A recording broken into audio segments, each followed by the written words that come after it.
Ça, c'est 1 kg de gras. Et selon les études scientifiques, il faudrait perdre 7700 calories pour arriver à perdre cette quantité de gras-là. Si on fait un calcul rapide, ça voudrait dire qu'en perdant 550 calories par jour pendant 14 jours, on arrive à 7700 calories et ça devrait nous permettre de perdre cette quantité de gras-là. Sauf que c'est pas si simple que ça. Avant de poursuivre, est-ce qu'on prendrait pas le temps pour définir ce qu'est exactement la graisse corporelle? Parce qu'après tout, même si on entend ce terme partout, peut-être que parfois c'est un peu mal compris. La graisse corporelle ou le tissu adipeux, les deux termes existent, c'est en fait un type de tissu conjonctif qui est spécialisé dans le stockage d'énergie sous forme de lipides. Et la graisse corporelle joue plusieurs rôles essentiels dans le corps humain. Le principal, c'est celui de stocker de l'énergie. Et oui, le fait de stocker de l'énergie sous forme de graisse corporelle nous permet d'y avoir accès de manière assez rapide pour n'importe quel effort physique ou n'importe quelle dépense énergétique. Donc il faut vraiment voir ça comme votre réservoir d'énergie. C'est 100% essentiel à la vie et c'est ce qui nous permet de ne pas être obligé de nous nourrir toute la journée. En consommant de la nourriture et en la stockant sous forme de graisse corporelle, on peut y avoir accès un peu plus tard lorsqu'on en a besoin. En plus de ça, la graisse corporelle offre une isolation thermique. Ça nous permet de conserver une température corporelle stable et puis en plus, ça protège nos organes. Et d'ailleurs, il existe plusieurs types de graisse corporelle. On a la graisse sous-cutanée, on a la graisse aussi viscérale, on a la graisse blanche, la graisse brune. Tous ces types de graisse corporelle ont une fonction bien précise, même si effectivement, selon les ressources scientifiques, certains types de graisse corporelle seraient plutôt à favoriser par rapport à d'autres. Par exemple, vous avez peut-être déjà entendu qu'accumuler trop de graisse viscérale n'était pas forcément très bon pour la santé et que ça pouvait avoir des répercussions négatives sur le bon fonctionnement de nos organes. Et pareil pour la graisse blanche et la graisse brune. Typiquement, il est assez courant d'entendre que la graisse brune est plus intéressante que la graisse blanche, puisque c'est du tissu qui est métaboliquement actif et qui va brûler des calories. D'ailleurs, c'est ça la différence entre graisse blanche et graisse brune. La blanche va surtout servir au stockage de l'énergie, mais on a découvert il y a quelques années, ou plutôt il y a quelques décennies, qu'elle pouvait aussi produire des hormones, tandis que la graisse brune est métaboliquement plus active et va brûler des calories pour pouvoir permettre de produire de la chaleur. Maintenant qu'on est d'accord sur la définition du gras, de la graisse corporelle, combien de calories faut-il pour brûler 1 kg de gras? Quand on se penche sur les premières études scientifiques sur le sujet, on nous annonce qu'il faut créer un déficit de 3500 calories pour perdre 1 livre de gras. Sachant qu'une livre égale à peu près 45 grammes, ça voudrait dire que pour perdre 1 kg de gras, il faudrait créer un déficit de 7700 calories.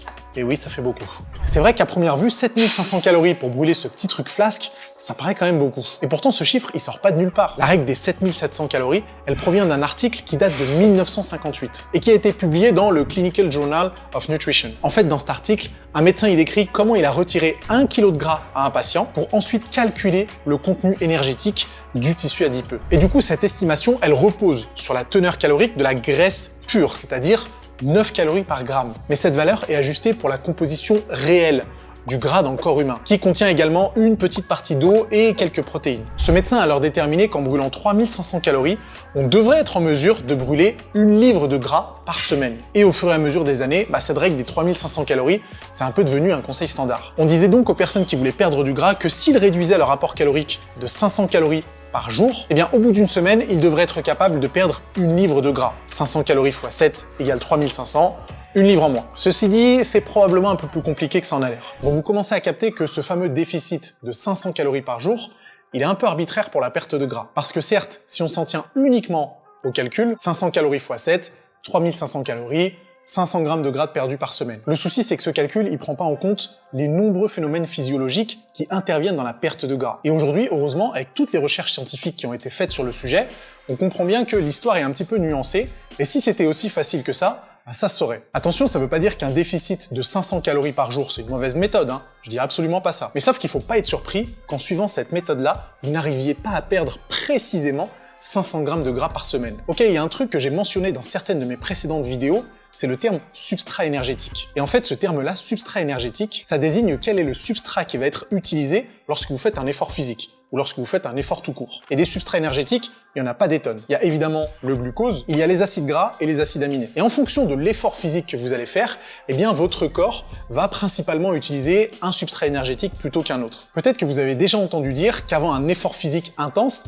il fallait consommer du sucre, parce qu'il semblerait que le substrat énergétique principal pour ce type d'effort ce soit effectivement les glucides, ou plutôt le glucose. Et peut-être qu'au contraire, vous avez déjà entendu dire que le substrat énergétique principal utilisé pour des efforts de basse intensité, comme de la marche rapide ou un footing assez lent, c'était plutôt les lipides ou les acides gras. Et toutes ces choses, ça va rentrer en compte dans votre perte de gras. Ça veut dire que si demain, vous brûlez 500 calories avec un effort physique très intense, il y a de fortes chances pour que ces 500 calories proviennent presque exclusivement du glucose. Alors qu'au contraire, si demain vous brûlez 500 calories en faisant de la marche rapide, il y a de fortes chances pour que ces 500 calories viennent effectivement des acides gras. Et le problème, c'est que même en partant de ce principe-là, ça reste légèrement arbitraire. En réalité, il n'y a aucune activité qui ne brûle que du glucose. Et il n'y a aucune activité qui ne brûle que des acides gras. On a toujours une balance très complexe entre les deux substrats énergétiques qui peut changer en fonction de l'intensité de l'exercice, mais aussi en fonction de votre expérience, de votre condition physique, de votre taux de masse grasse, de votre taux de masse musculaire et bien d'autres facteurs. Tout ça veut dire que la théorie et la pratique, c'est deux choses qui sont quand même assez différentes. Et même si, en théorie, on peut prévoir la perte de gras grâce à certains calculs de déficit calorique, en pratique, on se rend bien compte que c'est un peu plus compliqué que ça, voire même beaucoup plus compliqué que ça, et de mettre tous ces espoirs dans une formule théorique, eh bien ça ne peut provoquer que de l'insatisfaction. Donc désolé de vous l'apprendre, pour ceux qui pensaient que la perte de gras c'était un phénomène linéaire qui pouvait se prévoir sur le court, moyen et long terme, en réalité, c'est plutôt quelque chose de cyclique qui peut être influencé par tous les facteurs que je viens de vous citer, mais aussi par les fluctuations de masse musculaire ou de la quantité d'eau que vous avez dans votre corps, qui peut grandement être influencé par ce que vous consommez. En gros, pour la perte de gras, on peut pas prédire l'avenir. Laissez-moi maintenant vous expliquer comment bien réussir son déficit calorique. Première étape, calculer son métabolisme de base et sa dépense énergétique journalière. Et ça, c'est assez simple à faire, et je l'ai expliqué dans l'une de mes vidéos qui a le mieux marché en 2024. Je vous laisse le lien dans la description. Vous allez voir, ça ne vous prendra qu'à peine 10 minutes, et au moins vous aurez une valeur de départ très cohérente sur laquelle vous basez pour ensuite provoquer un déficit calorique. Étape numéro 2, maintenant que vous connaissez votre métabolisme de base et votre dépense calorique journalière, choisir son déficit calorique. Ce que j'aime pas avec le déficit calorique de 500 calories, c'est qu'encore une fois, il est arbitraire et il prend pas en compte votre dépense énergétique journalière. Parce qu'un déficit de 500 calories sur quelqu'un qui consomme 2000 calories, c'est pas la même chose qu'un déficit de 500 calories sur quelqu'un qui en consomme 3500. C'est pour ça qu'au lieu de parler de valeur absolue, je préfère parler de valeur relative. Et ce que j'aime bien conseiller pour débuter une perte de gras, c'est de choisir un déficit calorique de 20%. Cette valeur de 20%, pour le coup, elle est pas forcément arbitraire, puisque c'est ce qui ressort de la plupart des études scientifiques, et puis en plus, c'est ce que j'ai testé sur toutes les personnes que j'ai coachées depuis que j'ai commencé ce métier en 2011. Donc niveau données empiriques, on est plutôt pas mal. Après, vous pensez bien que cette valeur devra être modifiée en fonction de votre progression. Et ça veut dire quoi un déficit de 20%? C'est tout simple. Si votre dépense énergétique journalière, c'est 2000 calories, un déficit de 20%, ça va vous enlever 400 calories. Donc vous allez consommer 1600 calories. Attention, c'est juste un exemple, je vous encourage pas à manger 2000 calories ni 1600 calories. Faites le calcul grâce à ma vidéo et vous verrez un petit peu où vous en êtes. Si on prend mon cas personnel, je sais que mon maintien calorique avec 2 séances de sport par jour, c'est 3500 calories. Si je veux provoquer un déficit calorique de 20%, il va falloir que je retire 700 calories à ce total-là. On arrive à 2800 calories par jour. Ça me met dans les bonnes conditions pour débuter une perte de gras. Et ce total calorique, je ne vais pas le toucher pendant 4 semaines avant d'éventuellement faire des petites modifications. Qu'est-ce qu'on risque si on fait un déficit calorique plus agressif que ça? 30%, 40%, 50%? Eh bien, pour tout vous dire, sur le court terme, on risque pas grand-chose.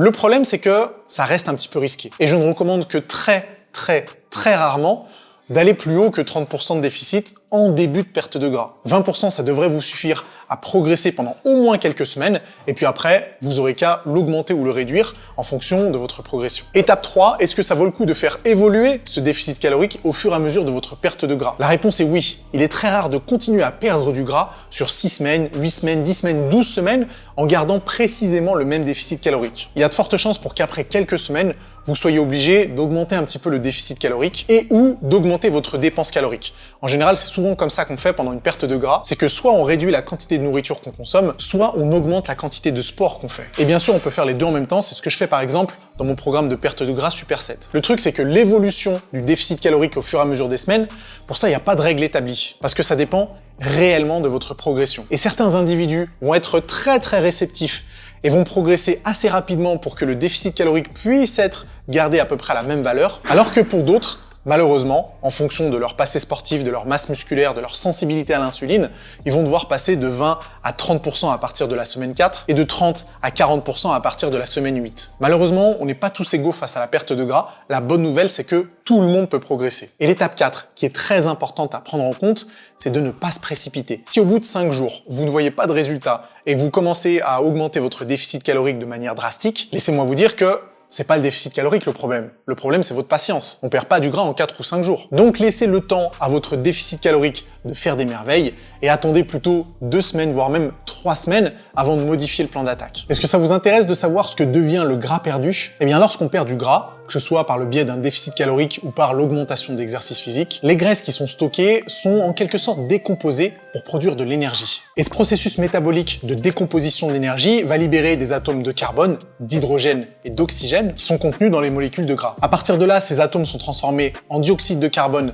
et en eau lorsqu'ils sont utilisés pour produire de l'énergie. Et du coup, le dioxyde de carbone est principalement éliminé par nos poumons lorsqu'on respire, tandis que l'eau peut être éliminée par différents moyens, transpiration et urine. Pour la faire claire, quand on perd du gras, il y a une grosse partie qui est expulsée sous forme de CO2 et une petite partie qui est éliminée sous forme d'eau. D'ailleurs, dans une étude de 2014, je vous laisse la référence en description, des chercheurs qui ont démontré que sur 10 kg de gras perdus, il y avait 8,4 kg qui étaient éliminés sous forme de CO2 et 1,6 kg qui étaient éliminés sous forme de transpiration ou d'urine. C'était le petit quart d'heure culture générale, comme ça vous permettra de briller en société ou à la salle de sport. Je vous ai parlé plus tôt du programme Superset, le meilleur programme pour perdre du gras. Superset, c'est un programme hyper ludique où tous les exercices sont faits en superset pour provoquer une dépense calorique maximale et pour optimiser la perte de gras. Superset, ça dure 7 semaines, donc 49 jours. C'est aussi bien pour les hommes que pour les femmes, il y a 2 versions différentes. En plus de te partager tous les exercices, les séries, les répétitions, les récupérations, il y a aussi un programme diététique que tu vas pouvoir suivre le long des 7 semaines et qui te permettra de te transformer radicalement. En plus de ça, le programme est décomposé en plusieurs cycles, donc tu pourras expérimenter différents types de formats d'entraînement. Avec ça, impossible de s'ennuyer à la salle,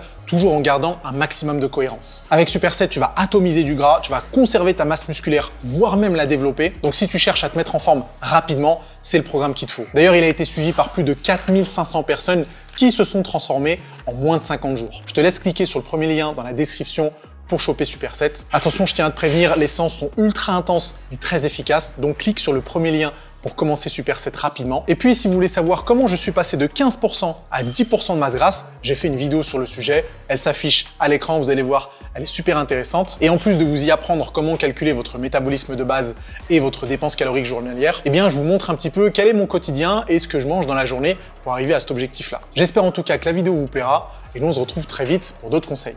À plus.